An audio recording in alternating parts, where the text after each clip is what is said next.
Bienvenidos a este nuevo video de la cátedra de gestión de datos. Em, el mismo se publica bajo licencia Creative Commons. Mi nombre es Adrián Meca y en el video anterior vimos cómo acceder al eGroup de la cátedra, donde encontrar la información relevante, el apunte de teoría y el enunciado de práctica. Ahora vamos a proceder con la resolución de los ejercicios de práctica. Ya deberían haber leído el enunciado y tratar de resolverlo del ejercicio 1A. Bien, a partir de entonces vamos a crear un nuevo diagrama con draw.io para poder realizar la resolución. Al crear un enunciado utilizaremos el tipo de diagrama ERDiagram que está dentro del grupo básico y utilizaremos todos los elementos que se encuentran en Entity Relation hacia el final de las formas que tenemos para utilizar. Bien, para resolver el ejercicio, lo primero que tenemos que hacer es revisar las reglas de negocio. ¿Sí? Acá tenemos que los proyectos están identificados por un número correlativo, tienen una descripción y una fecha de inicio y fin. Entonces podemos asumir que estamos hablando de una entidad, proyecto. Bien, entonces al crear la entidad proyecto, lo primero que deberíamos revisar es si tiene una clave primaria. Si tiene una clave primaria o clave principal, podemos decir que realmente es una entidad fuerte. En este caso, según las reglas de negocio, son identificados por un número correlativo, es decir, que es un número secuencial y es único. Entonces, vamos a crear una serie de atributos según el enunciado. Bien, aquí tenemos número, descripción, fecha de inicio, fecha fin. Y la clave primaria debe estar subrayada para indicar que es clave primaria. Bien, en los diagramas de Chen normalmente deberíamos utilizar un globo o un óvalo por cada atributo. Nosotros, por una cuestión de simplicidad y velocidad, haremos un solo globo con todos los atributos y trataremos de dejarlo lo más cerca posible de la entidad para facilitar la identificación de los mismos. Bien, a continuación seguimos con las reglas de negocio. Dice: cada proyecto se compone de una o más etapas que se determinan una vez iniciado el proyecto. Las etapas se enumeran correlativamente por proyecto, tienen detalle ampliado, fecha de inicio, fecha de fin tentativa, y una vez que la etapa ha sido finalizada se indica su fecha de finalización real y una observación con el resultado de la misma. Bien, en este caso es importante que supongamos que creemos que etapas es también una entidad. Entonces colocamos una entidad, la llamamos etapa, y lo primero que debemos preguntarnos, al igual que con proyecto, es: ¿tiene una clave principal? Entonces vamos a ver con qué se identifica. Y dice que las etapas se enumeran correlativamente por proyecto. Esto quiere decir que, por ejemplo, para el proyecto 1 va a haber etapa 1, 2, 3, 4 y 5. Para el proyecto 2 podría haber etapa 1, 2 y 3. Eso significa que el número de etapa no es único, sino que dentro de cada proyecto es único, pero no en general. Por lo tanto, no tenemos un atributo que lo identifique a una etapa de otra con absoluta certeza. Lo que tenemos es un discriminante que permite identificar dos etapas diferentes del mismo proyecto. Por lo tanto, para identificar una única etapa necesitamos saber su número de etapa y a qué proyecto pertenece. Esto en la punta de teoría figura como dependencia de identificación, porque no tenemos un atributo para identificar la etapa unívocamente dentro de la propia entidad, sino que depende del proyecto para ser identificado. Por ello, la etapa no es una entidad fuerte, sino que en este caso es una entidad débil, y por lo tanto se utiliza líneas dobles para identificarlo. Bien, en cuanto a los atributos, según las reglas de negocio, una etapa tiene un número, un detalle, una fecha de inicio, una fecha de fin tentativa y eventualmente, una vez completada la etapa, se cargan una fecha de fin real y una observación de la misma. Bien. De vuelta, tenemos que marcar el discriminante. El discriminante debería marcarse con una línea de trazos intermitente. Sin embargo, acá no tenemos esa posibilidad, o al menos yo no la pude encontrar en Draw.io, entonces utilizamos una línea entera, aunque debería ser una línea de trazos. A continuación vamos a relacionar la etapa con el proyecto. En el caso de las relaciones entre la etapa y entre una entidad débil y su entidad propietaria, no es necesario que las nombremos. A su vez, las cardinalidades entre una entidad débil y su propietaria son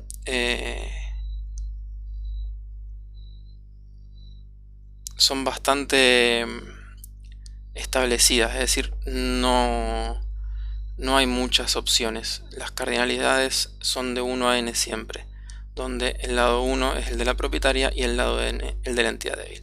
¿A qué se llama entidad propietaria? Bueno, propietaria de una entidad débil sería la entidad la cual utilizamos para poder identificar a la entidad débil, en este caso proyecto. En este caso, una etapa debe pertenecer a un proyecto. Por lo tanto, la cantidad mínima es 1 y la cantidad máxima es 1. También, un proyecto podría no tener etapas definidas y luego las mismas ser definidas. Bien, volvamos al enunciado y a continuación tenemos una regla de negocio de empleados. Los mismos tienen legajo, apellido, nombre, dirección, teléfono, dirección de correo electrónico, fecha de nacimiento y edad. Bien, entonces digamos que nosotros creemos que un empleado es una entidad. Bien, entonces la creamos y nos preguntamos, ¿tiene una clave primaria o clave principal que podamos identificar? ¿El legajo? Normalmente el legajo de un empleado es único dentro de una empresa o una institución. Por lo tanto, podríamos decir que un empleado está identificado por su legajo. Los otros datos del empleado son el apellido,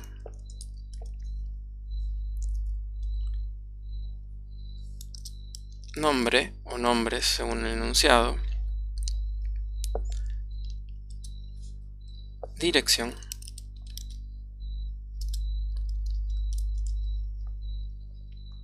teléfono,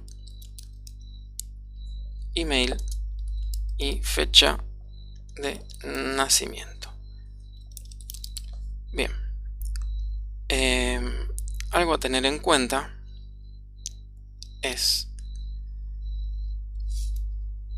que la edad es un atributo calculado y por lo tanto no deberíamos, dentro de nuestras posibilidades, registrar un atributo calculado, sino los datos para hacer dicho cálculo. En este caso, por ejemplo, en lugar de registrar la edad, es conveniente registrar la fecha de nacimiento, aunque no fuera un dato que nos están solicitando. De esa forma siempre podemos mantener actualizada la edad. En general, y siempre que sea posible, porque a veces no obtenemos el dato, no deberíamos registrar el dato calculado, sino el dato que permite hacer el cálculo. Bien. Ahora, en cuanto a estos datos, el nombre, si bien el enunciado dice nombres, y podría plantearse como un atributo multivaluado, lo que tenemos que entender es si existe una necesidad de separarlos o identificarlos a cada uno de sus nombres. Si tuviéramos un motivo en el negocio para hacerlo, tendría necesidad de utilizar un atributo multivaluado en este caso. En particular el teléfono, lo mismo, podría plantearse como multivaluado, y ya que pueda tener muchos números de teléfono. Sin embargo, basándonos en este caso en las reglas de negocio planteadas, dice teléfono, no está hablando de múltiples teléfonos, entonces por simplicidad vamos a asumir que hay un solo teléfono. Y en cuanto a los nombres, dado que no vemos ningún motivo por el cual deberíamos tenerlos separados, vamos a asumir que solo requerimos incluir el o los nombres de la persona y no identificar cada uno. Bien.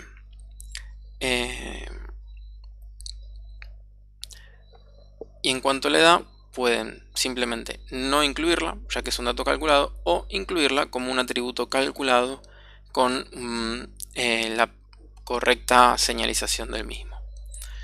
En este caso yo voy a optar por no incluirlo, ya que es bastante sencillo darse cuenta que a través de la fecha de nacimiento uno puede obtenerla. Bien, luego de eso nos dice que un empleado en un momento determinado puede pertenecer a un único proyecto en ejecución o no estar asignado. Entonces sabemos que los empleados son asignados a proyectos. Por lo tanto, como estamos hablando de datos que tienen en cuenta dos de las entidades que estamos utilizando, vamos a determinar que esto es una relación, en este caso particular, entre el proyecto y el empleado. Bien. Aquí tenemos que tener en cuenta entonces el nombre de la relación. ¿Cómo vamos a nombrar esta relación? Bien, acá podemos utilizar dos alternativas. Una es utilizar un nombre representativo, donde entendamos que un empleado se asigna o es asignado a un proyecto. Generalmente en estos casos tratamos incluso, al ser una relación, de utilizar verbos, pero también es posible que en determinadas circunstancias no se nos ocurra un nombre representativo y adecuado para la relación. Entonces allí deberíamos utilizar otra nomenclatura. En ese caso, por lo general, se suele utilizar una nomenclatura como proyecto empleado. De esta forma sabemos las dos entidades que están siendo relacionadas. ¿Cuál de las dos tienen que utilizar? Es la que ustedes prefieran. Lo que sí deberían evitar es nombres de relaciones como es de, pertenece, tiene, porque son genéricas y van a tener muchas entidades, muchas relaciones con potencialmente ese nombre. Entonces, en esos casos que son nombres tan genéricos, es conveniente utilizar este esquema. Pero si tienen un nombre representativo y no tan genérico, pueden utilizar el nombre. En caso de que no se les ocurra en el momento, también pueden utilizar este.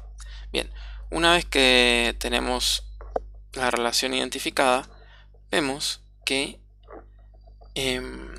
nos dice que un empleado se consigna la fecha en que comienza a trabajar en el proyecto y la fecha en que finaliza su trabajo. Por lo tanto, estamos hablando de que tenemos una fecha de asignación y una fecha de fin de asignación. En este caso, al ser atributos de la relación fecha asignación, fecha fin de asignación. Bien.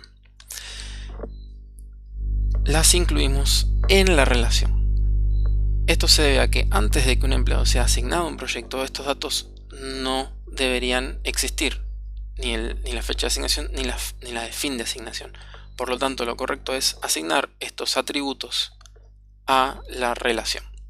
Una vez que tenemos esto, tenemos que evaluar la cardinalidad, es decir, cuántos empleados pueden trabajar en un proyecto y cuántos proyectos puede trabajar un empleado. La información que nos brindan dice que un empleado en un momento determinado puede pertenecer a un único proyecto en ejecución o no estar asignado, y en un proyecto pueden trabajar uno o más empleados. Bien, esta parte donde habla de que un proyecto puede trabajar uno o más empleados no tiene condiciones de ningún tipo. Entonces podemos decir, y es bastante seguro, decir que en el proyecto no vamos a tener, podemos tener un empleado o muchos. Bien. Y ahora queda la cuestión de en cuántos proyectos puede trabajar un empleado. Bien, acá nos dice que un empleado en un momento determinado puede pertenecer a un único proyecto en ejecución. Bueno, entonces, un empleado en una fecha pertenece a un único proyecto. Sin embargo, ¿dónde tenemos la información sobre el momento, digamos, el momento dado? Lo tenemos a partir de la fecha de asignación. Pero la fecha de asignación no es un atributo ni de empleado ni de proyecto, sino que es un atributo de la relación. En el modelo entidad-relación, las cardinalidades son de entidad a entidad y en ellas no podemos tener en cuenta ninguno de los atributos que se encuentran en la relación. Es como si esto no estuviera. Entonces, un empleado, ¿en cuántos proyectos se va a encontrar? A lo largo del tiempo se va a encontrar en muchos proyectos. Entonces, la cardinalidad que debemos definir no va a ser un único proyecto, sino que va a ser de 0 o más proyectos.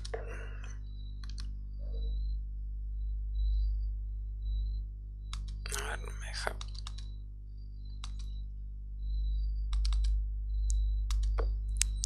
Bien.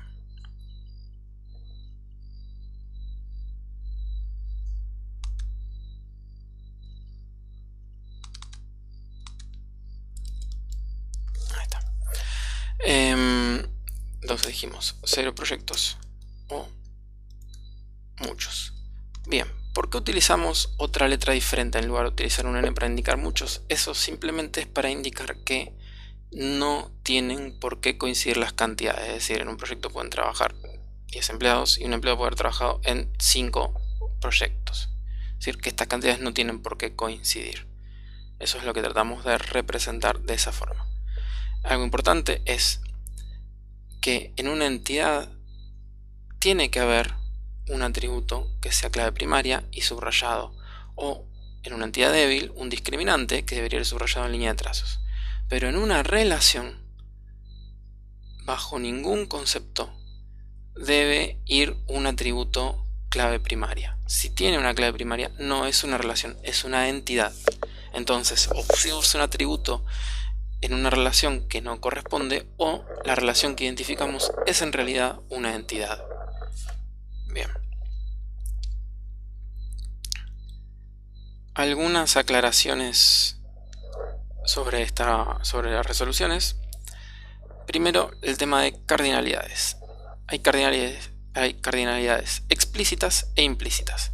Las explícitas debemos respetarlas porque están allí, porque hay una regla de negocio que nos hace respetarla y hacen el funcionamiento del negocio. Por ejemplo, en un proyecto puede trabajar uno o más empleados. Es una regla de negocio y debemos acatarla. Por lo tanto, la cardinalidad, tanto mínima como máxima, son explícitas. En general las cardinalidades máximas suelen serlo, y las mínimas a veces son implícitas. En este caso tenemos que usar el sentido común y evaluar en general si hay una dependencia de existencia o si hay una necesidad por el funcionamiento del sistema. Tengan en cuenta que la dependencia de existencia no es lo mismo que la dependencia de identificación. La dependencia de identificación es la que tenemos entre etapa y proyecto, donde estamos el proyecto para poder identificar una única etapa. Sin embargo, la dependencia de existencia dice que algo no existe si la otra entidad no existe primero. Ejemplo clásico es una cuenta de banco. La cuenta de banco no existe si no hay un cliente primero para crear dicha cuenta.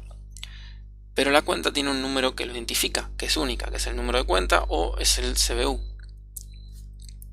Por lo tanto, no hay una dependencia de identificación. No necesitamos el dato del cliente para poder identificar la cuenta. Sí necesitamos que exista el cliente para que exista luego la cuenta. Entonces, la cardinalidad de una relación entre cuenta y cliente sería un 1 en el mínimo. En este caso, por ejemplo, las etapas, como dependen del proyecto, necesitan que exista un proyecto primero para eso. Sin embargo, un empleado puede ser dado de alta en la empresa y no ser asignado inmediatamente a ningún proyecto. Por lo tanto, la cardinalidad mínima es 0, porque en ningún lado nos asegura que todo empleado es asignado inmediatamente a un proyecto. En este caso estamos usando un poco de sentido común y teniendo en cuenta cómo funcionaría el sistema, donde primero se cargan los empleados y luego se los asigna a algún proyecto. Bien, en cuestiones de nombres. Bueno, por un lado, no se pueden repetir los nombres de las entidades, es decir, no puedo tener otra entidad proyecto, etapa ni empleado. Lo mismo sucede para las relaciones, no puedo tener otra relación o entidad que se llame proyecto empleado. En los atributos de la misma entidad tampoco puedo repetirlos, es decir, no puedo tener dos fechas de inicio dentro de o dos fechas de fin dentro de la misma entidad. Por ejemplo, acá tuve que aclarar fecha de fin tentativa y fecha de fin real. Sin embargo, sí puedo tener atributos en distintas entidades con el mismo nombre, como es el caso acá de número. Podría hacer lo mismo con una descripción, un teléfono. Pueden repetirse entre distintas entidades. Bien, ahora, en cuanto a los nombres. Primero, en los nombres de las entidades, por ejemplo, proyecto o etapa,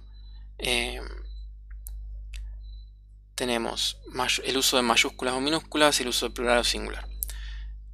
Lo importante en toda situación es atenerse a las reglas del lugar donde uno se encuentre trabajando. Es decir, si hay un estándar dentro del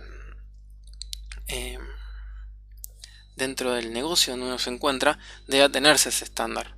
Y si no es conveniente, deberá trabajarse en ese estándar, pero debe respetarse para que todos trabajen de la misma forma.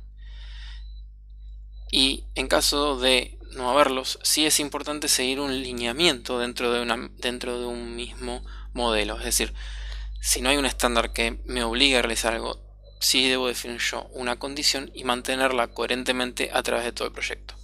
En este caso, mi estándar ha sido el de usar minúsculas simplemente por practicidad y legibilidad. Y también es el uso actual que se tiene en los modelos, es utilizar minúsculas.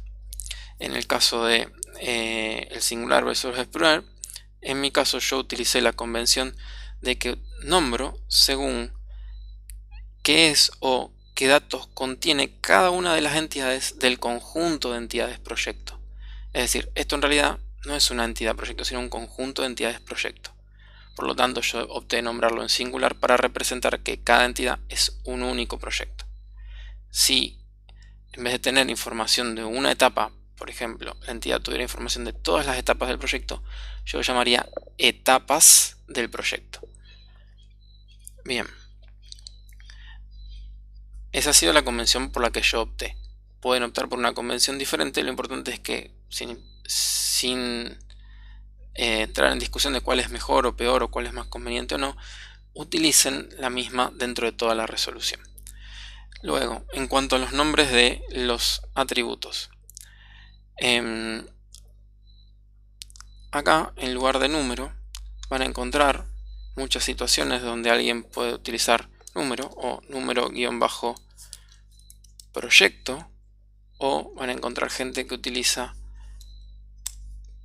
camel case, número proyecto, o proyecto número. También en algunos casos van a tener Pascal case donde empiezan con mayúscula. En general, esto es la misma situación, depende del estándar. Yo voy a utilizar en este caso la notación C con los guiones bajos y todo en minúscula. Es la costumbre en base de datos para lo que es MySQL. Generalmente se ha utilizado esta estructura históricamente, y MySQL es la herramienta que vamos a utilizar en la segunda etapa de la materia para la gestión de base de datos. Pueden utilizar cualquiera de las otras notaciones que ustedes quieran, no hay ningún inconveniente.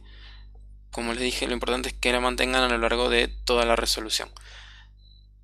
Pueden utilizar camel case, Pascal case. Hoy en día camel case está siendo, digamos, la moda. Entonces, en general, por ejemplo, acá se pondría fecha fin, todo seguido, sin guión bajo ni espacios, y la F de fin en mayúscula. Esa generalmente es la tendencia hoy en día. En cuanto a si poner el nombre de la tabla o no, por ejemplo poner número de proyecto y número de etapa, o simplemente ponerle números a las dos, también varía según la costumbre que se tenga o las preferencias del lugar. En general, la tendencia actual es que cuando se habla de la clave primaria, no incluir el nombre de la tabla en la clave primaria, y en todo caso, si hay entidades con atributos que se repiten entre distintas entidades, se utiliza, digamos, una referencia absoluta donde se pone entidad.nombre del atributo. Ya eso lo vamos a ver cuando lleguemos a toda la manipulación de datos, cómo se haría. Como no nos causa ningún inconveniente, prefiero utilizar el nombre específico del campo y no incluir el nombre de la tabla, porque si no queda número etapa, detalle etapa, fecha inicio etapa, fecha fin tentativa etapa, y así sucesivamente. Bueno, luego con lo que respecta a nombres representativos y abreviaturas, en el DER yo recomiendo utilizarlo lo mínimo necesario. Por ejemplo, fecha asignación, fecha fin asignación se volverían bastante largas. Fíjense por ejemplo cómo quedó fecha de nacimiento. Puede tener algún sentido abreviar siempre y cuando siga siendo representativo. Fecha ASIG es bastante representativo. Fecha A no lo sería, por ejemplo. O FF ASIG tampoco sería representativo. Entonces esos serían malos nombres. Siempre y cuando sea representativo pueden utilizar alguna abreviatura al escribirlo en la etapa de modelado. Sí recomiendo que cuando se utilice una base de datos para implementar este modelo de alguna forma, se utilice exclusivamente los nombres completos y lo más representativos posibles. Casi todas las herramientas hoy en día tienen asistentes que permiten autocompletar los nombres de los campos, entonces no tiene mucho sentido abreviar. Bien, bueno, hasta aquí ha sido la resolución del ejercicio 1A. A continuación deberán leer el enunciado del ejercicio 1B para realizar las modificaciones necesarias según las reglas de negocio, y una vez que lean completamente el enunciado y lo relean, continúen con el video siguiente donde encontrarán la resolución del mismo. Saludos.